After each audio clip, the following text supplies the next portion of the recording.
Joia. Tá aparecendo para vocês a apresentação? É porque a minha internet está dando umas travadas aqui. Na hora que eu fui compartilhar a tela, eu não vi se tava aparecendo para vocês. Tá tudo tranquilo? Chegando direitinho aí?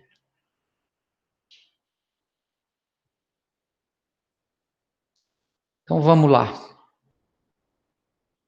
Deixa eu só ver quem está participando. Só um minutinho, pessoal.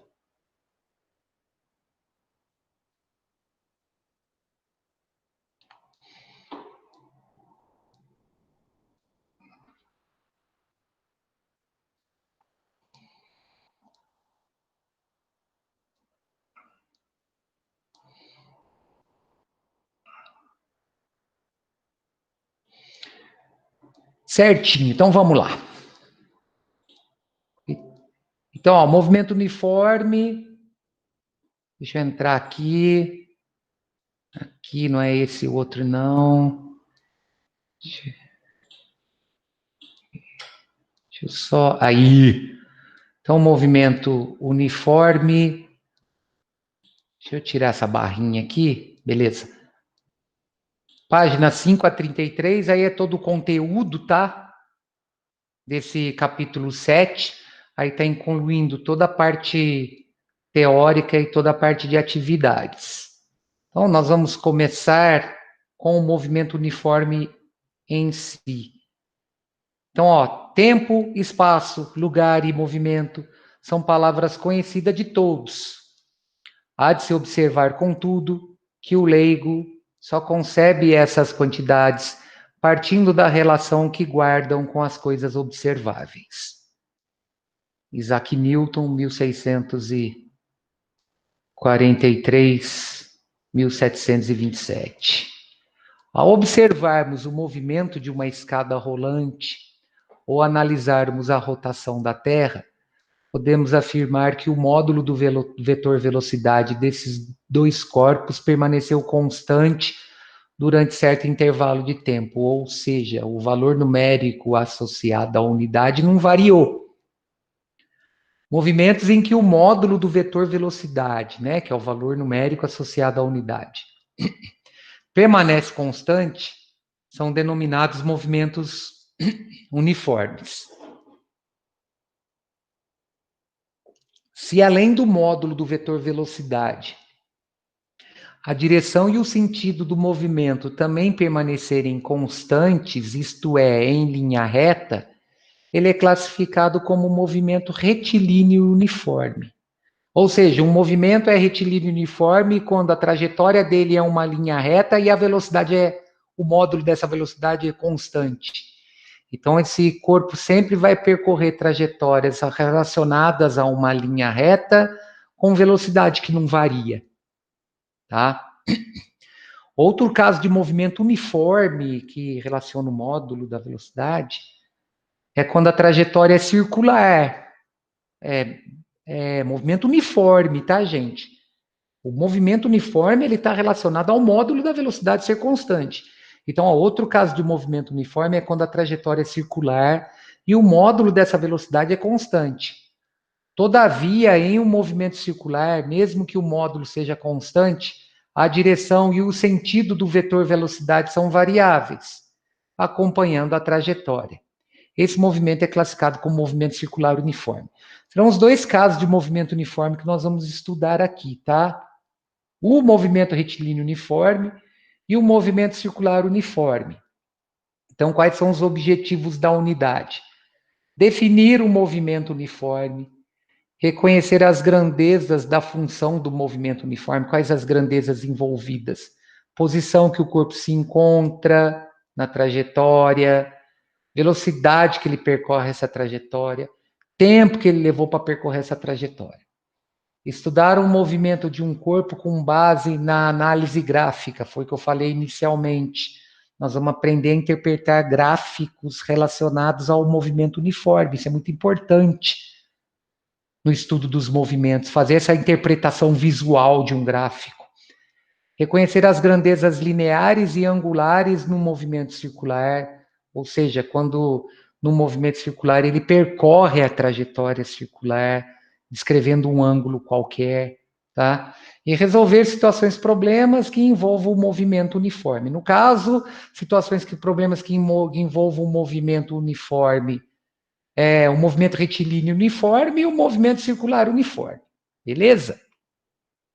Então, o conceito de velocidade escalar está mais próximo ao que compreendemos como a rapidez com que um corpo se movimenta. Dessa maneira, em nosso dia a dia, usamos a palavra velocidade para nos referir à velocidade escalar. Por exemplo, quando dizemos que um automóvel está a uma velocidade de 50 km por hora, estamos nos referindo à rapidez com que ele se movimenta, isto é, sua velocidade escalar. Então, a velocidade, ela é uma maneira de a gente fazer uma comparação entre dois corpos que estão se deslocando numa trajetória e a rapidez com que esses corpos se deslocam nessa trajetória, tá? A velocidade é uma grandeza de comparação. Por outro lado, o conceito físico de velocidade está relacionado a uma grandeza vetorial que tem módulo, direção e sentido. Logo, é determinado pelo vetor deslocamento e não pela distância percorrida, no caso, deslocamento escalar.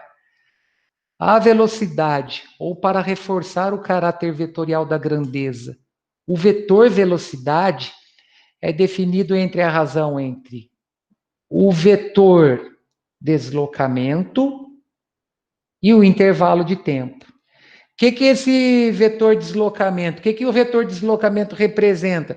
Ele representa a variação entre a posição final e inicial. Certo? Então, se eu tenho um corpo que percorre 15 quilômetros na direção leste, depois 5 quilômetros na direção sul, depois 3 quilômetros na direção oeste, a distância percorrida está relacionada às distâncias sobre esses vetores. O deslocamento é a variação entre a posição final e a posição inicial.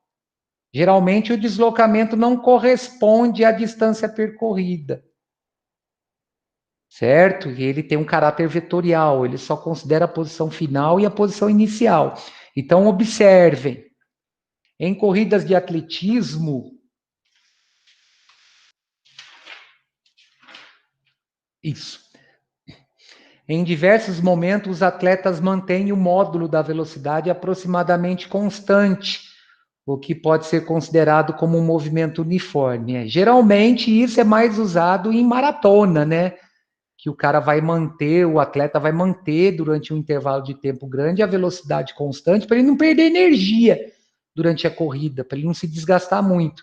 Em corridas fundistas, né, em corridas de 100, 200 metros, eu vou ter uma explosão na largada, ele vai atingir alta velocidade.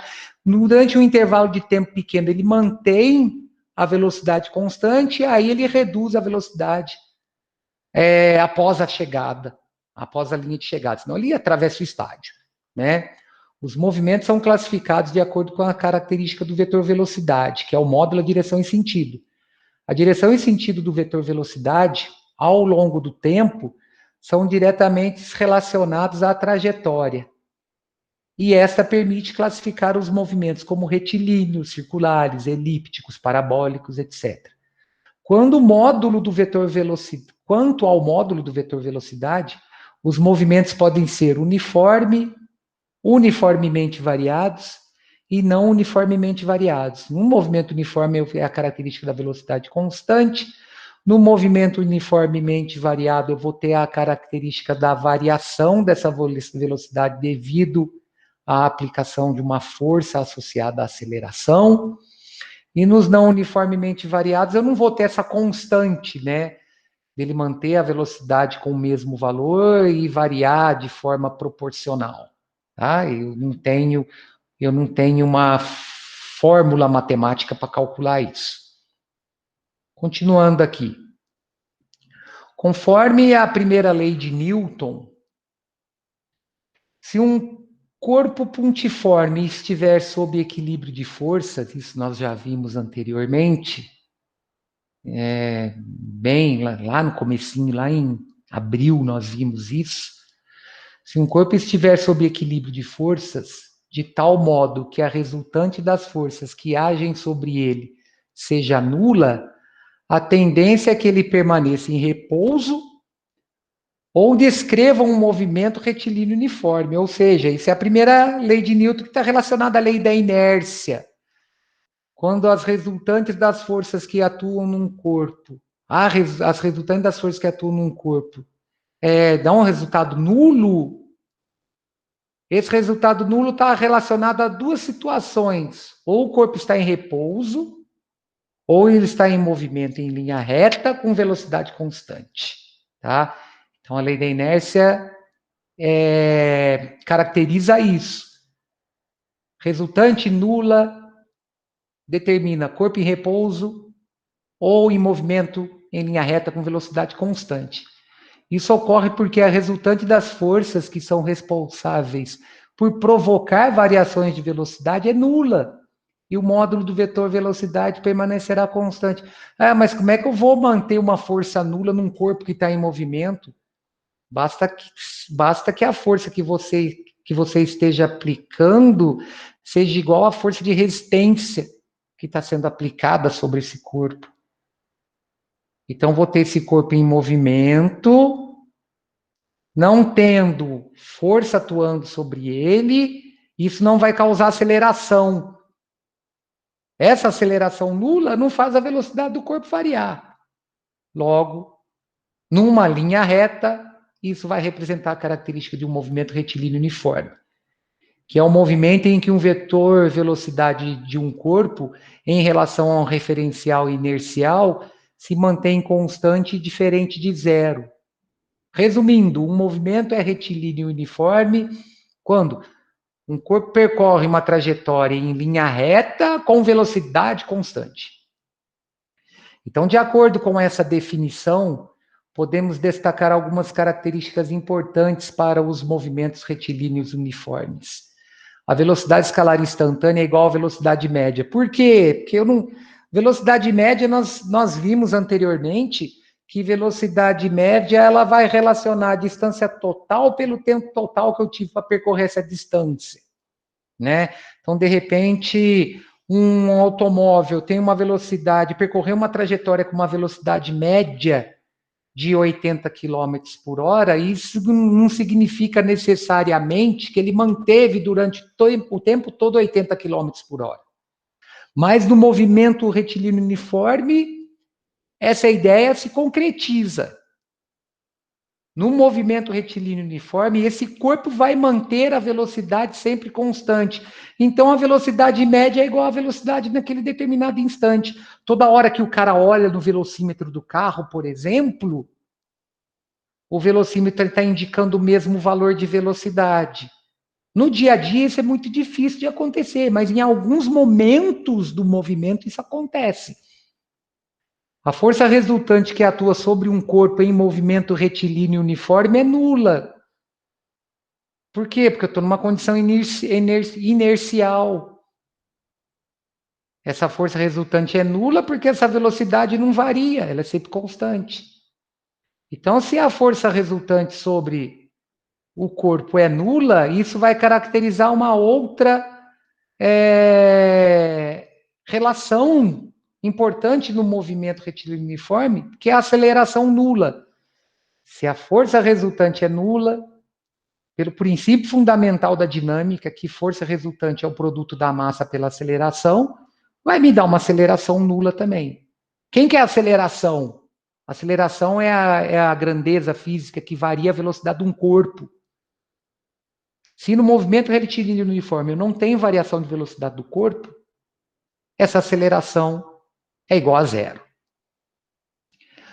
Ainda que possamos considerar alguns dos exemplos anteriores como movimentos uniformes, é preciso assumir algumas hipóteses para que isso seja verdadeiro. Lembre-se de que, para que o movimento seja uniforme, é preciso que o módulo do vetor velocidade seja constante. É o que eu falei anteriormente, é o exemplo que eu dei, de uma pessoa dirigindo um carro e ela toda hora olha para o velocímetro.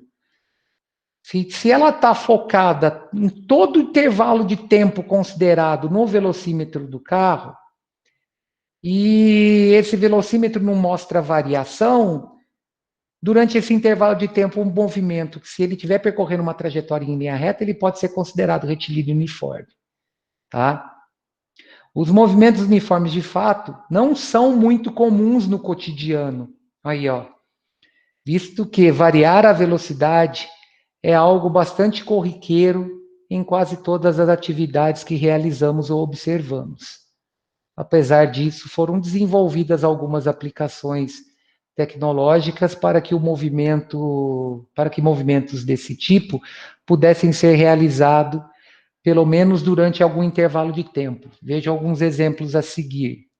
O primeiro é esse aqui do controle eletrônico do veículo, né, do piloto automático. Para dar maior conforto a motoristas, alguns carros são equipados com o chamado piloto automático.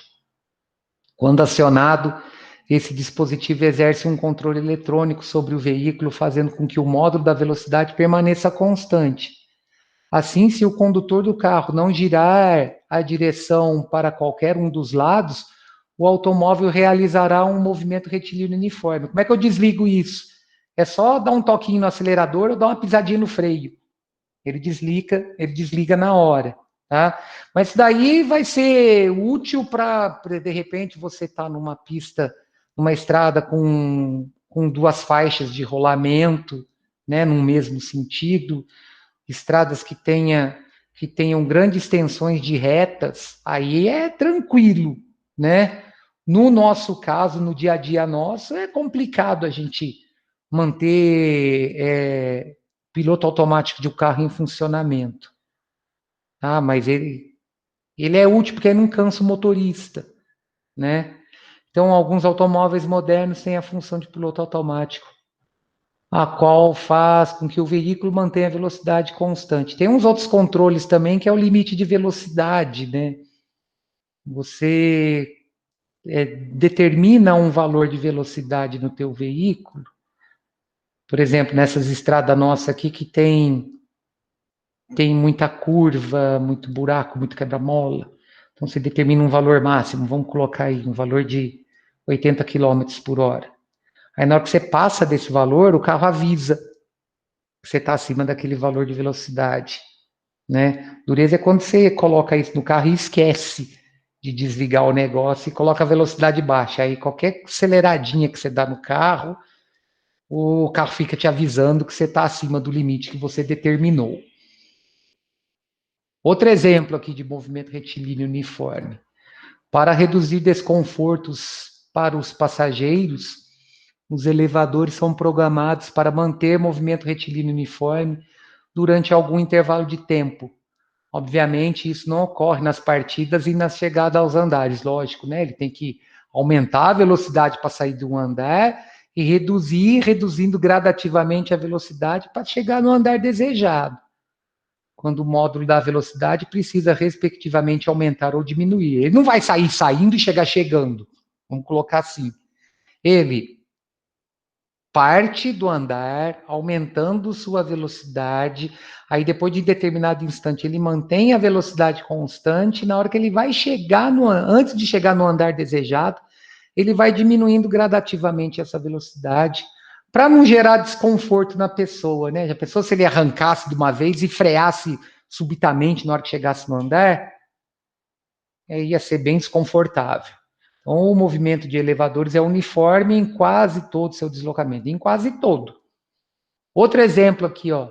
Quando um metrô parte de uma estação para outra, o módulo da sua velocidade vai aumentando paulatinamente. Depois que a velocidade desejada é atingida, o condutor desse meio de transporte utiliza-se de alguns instrumentos para mantê-la constante o máximo de tempo possível. Isso evita que os passageiros sintam o desconforto das acelerações e desacelerações por muito tempo. A pessoa acelera, freia o tempo todo. Ia ser bem difícil de andar. Na situação de como é, né? Que a maioria das pessoas viajam em pé, ia ser bem desconfortante. Quando ocorre a coincidência de o módulo da velocidade permanecer constante e o trajeto descrito ser em linha reta, a composição do metrô desenvolve um movimento retilíneo uniforme. Então, metrôs e trens, em diversos momentos dos translados, deslocam-se, com velocidade constante. Então, vamos chegar numa expressão agora, numa função que vai determinar para a gente a posição de um corpo numa trajetória retilínea, independente do intervalo de tempo. Ela é conhecida como função do movimento uniforme. A posição sempre vai depender do intervalo de tempo considerado. O jeito que ele explica aqui é fantástico. Bom, em qualquer movimento, é possível construir modelos matemáticos que relacionem com maior ou menor precisão o comportamento de grandezas como a posição em relação ao tempo, por exemplo. É o local onde o corpo se encontra em relação ao tempo decorrido nessa trajetória. Para iniciar a descrição dos movimentos, por sua simplicidade, suponha um movimento retilíneo uniforme. Então, vamos entender como é que a gente chega na expressão que a gente vai determinar. Uma pessoa, por exemplo, que caminha em linha reta com velocidade constante de 1 metro por segundo, percorre 8 metros em 8 segundos. Uma vez que a cada segundo, é só ver a relação aqui, né? Na grandeza, uma vez que a cada segundo a pessoa se desloca 1 metro. Essa é a noção de velocidade. A velocidade é a taxa temporal do deslocamento. Ela vai relacionar a distância percorrida por um corpo no intervalo de tempo que ela levou para percorrer essa distância. Então, desse modo, ao final de 8 segundos de movimento, a pessoa deslocou-se 8 vezes a distância de 1 metro.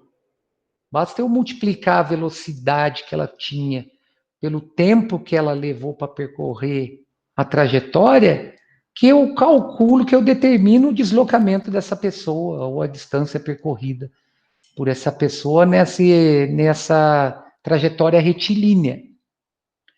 Então, na situação anterior, foi possível estabelecer uma correspondência entre os valores de deslocamento e tempo.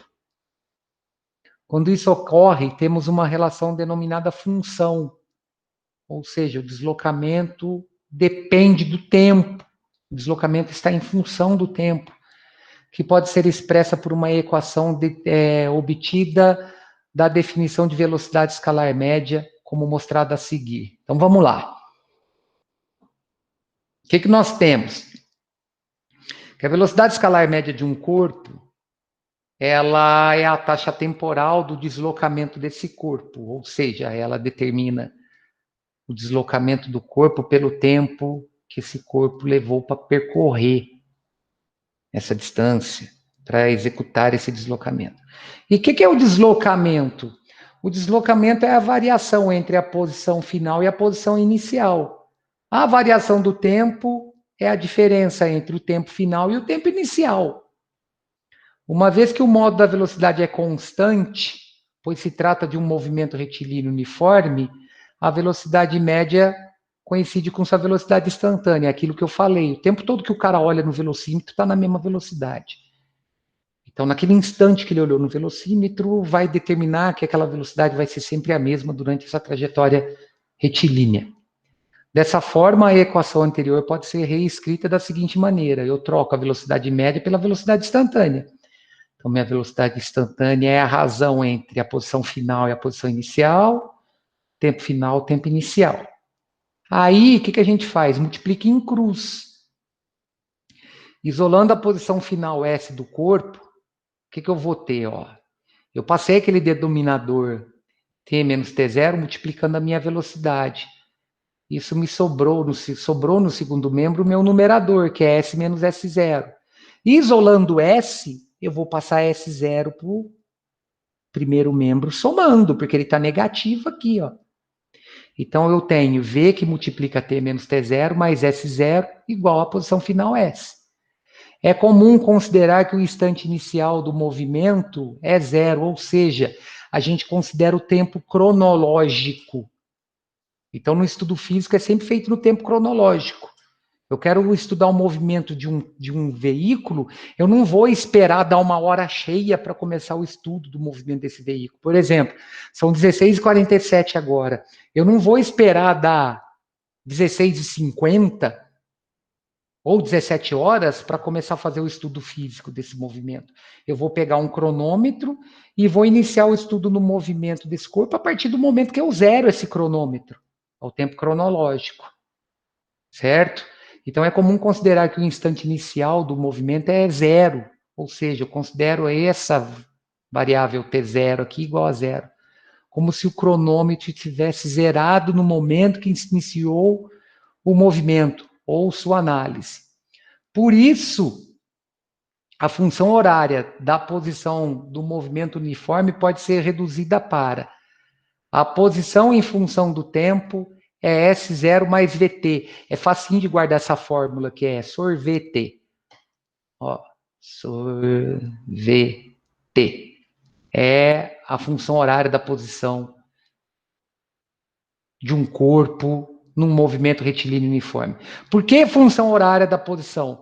Porque a posição S depende do tempo T, tá?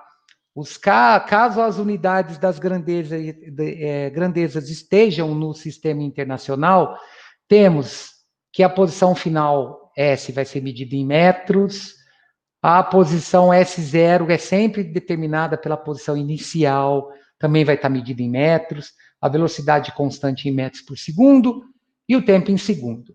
Então, ó, essa é a posição do corpo por um tempo t qualquer. Para esse tempo t qualquer, vai ser a posição final desse corpo.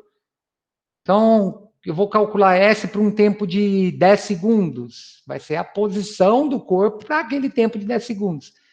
S0 é a posição de onde o corpo parte na trajetória.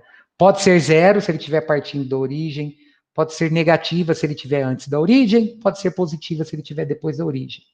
Mas é a posição no qual se inicia o estudo. E ver a velocidade constante do corpo. É a grandeza que vai relacionar a ideia de movimento uniforme. Então, vamos retornar à situação anterior em que uma pessoa se movimenta com velocidade de 1 metro por segundo em uma rua na qual a numeração das casas indica a distância em metros a que elas se encontram no início da rua. Imagine que no tempo t igual a zero, a pessoa saia da casa de número 250, ou seja, ela se encontra a 250 metros do início da rua. E se movimenta no sentido crescente, então a velocidade é positiva, no sentido crescente da numeração. A função particular que representa essa situação é dada por. Vamos analisar. Por que é 250 mais 1 vezes t? Porque a posição inicial dela é 250. Por que eu sei que a posição inicial dela é 250? Porque essa posição está relacionada a esse tempo t igual a zero. Por que 1 aqui? Porque é a velocidade no qual essa pessoa se desloca nessa trajetória crescente. E o t, a gente dá o valor de t conforme a análise que a gente fizer no exercício. Então, considerando que essa pessoa caminhe por um intervalo de tempo de 30 segundos, aí, ó, é o tempo, até chegar à casa de um amigo, podemos determinar a numeração dessa casa utilizando a função particular desse movimento. Então, na minha função, eu vou trocar no lugar do tempo o valor de 30 segundos. Vou multiplicar por 1 e somar 250. Ou seja, a posição final, que corresponde ao número da casa, é 280 metros. Quantos metros essa pessoa andou? Se ela saiu do 250 e chegou no 280, ela andou 30 metros. Ela andou esse produto aqui, ó. Ela anda essa multiplicação aqui, tá?